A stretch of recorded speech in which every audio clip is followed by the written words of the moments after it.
Okay, 3 C's of user story. So, alam naman natin yung user story, ginagamit yan ng mga IT project managers, coders, and project management team sa information technology.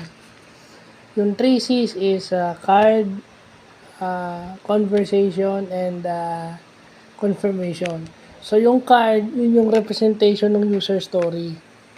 And based on that card, magkakaroon ka ng conversation at saka confirmation. Actually, pinag-uusapan niya kung anong dapat gawin niya sa user story na yan. So, napaka-importanting part ng user story itong tatlong scene na to. So, sa project management, napaka-importante niya, lalo na sa IT. Lalo na yung paggagamit kayo ng UML, Unified Modeling Language yan. Use case yan. Kailangan nyo itong mga 3 C's na to. No? Especially yung mga programmers na specialize sa Java, ayan, yan ang ginagamit.